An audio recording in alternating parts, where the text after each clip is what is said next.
Bună ziua sau bună dimineața, depinde când mă vedeți. E 4 dimineața acum și am decis să fac acest videoclip fiindcă n-aveam somn și în ultima perioadă mai ales n-am mai putut să asist la mizeria asta mediatică existentă. Știți cum se spune, timpul te face să descoperi un om. Ei bine, acele așa zise somități își dau deja arama pe față. Mai nou, una din somitățile astea ce încurajează înțepații și vaccinul, 1. Ciurea, chirurg sau ce-o fi el, propune ca medicii ce se opun vaccinului, botniței și pandemiei să aibă licența suspendată, adică să nu mai poată profesa. Dar cine ești tu, băi, ciurea, să propui așa ceva? N-am înțeles. Da, ești unul din oamenii sistemului, din hienele sistemului, care au manipulat și care ne-au închis în case. Deci cum? Tu ai o diplomă de licență, ești medic și vine un asemenea specimen și spune că tu trebuie să nu mai profesezi, fiindcă ce?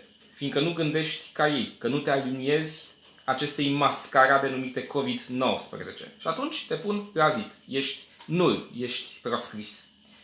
De asta vă spuneam că numai împreună putem să mai schimbăm ceva, dacă vom ieși masiv, fiindcă se anunță, după ce ne-au dat puțină libertate, valul 4 cu delta lui pește prăjit. Și atunci vor să ne închidă din nou în case. Și toată chestia asta este concertată cu, vezi Doamne, somitățile din medicină, ce te pun la zid ca medic dacă nu ești cum vor ei să fii. Adică dacă nu ești un mincinos ca ei. Ei, tare curios sunt eu cum colegi de-ai tăi îmi vor suspenda mie licența, mai ales că eu sunt anti-vaccin și anti-botniță, anti-mascarada COVID-19. Da, sunt anti. Și atunci ia să văd eu cum îmi vor lua ei mie un drept câștigat de mine. Păi mă duc până în pânzele pânzelor albe. Mă duc până la final. Și pe final vă spun că, da, îl susțin pe medicul de la Iași, pe Răzvan Constantinescu, ce a fost supus în ultimele luni unor abuzuri din partea colegilor, ca să spunem așa. Fiindcă nu a tăcut.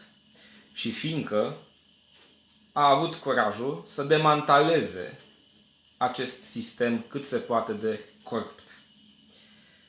Ok, mulțumesc mult pentru audiență. Mai discutăm și nopțile de la 11 pe daxradio.ro. Până atunci să aveți o zi cât mai caldă și cu cât mai puține ploi. Jos măștile!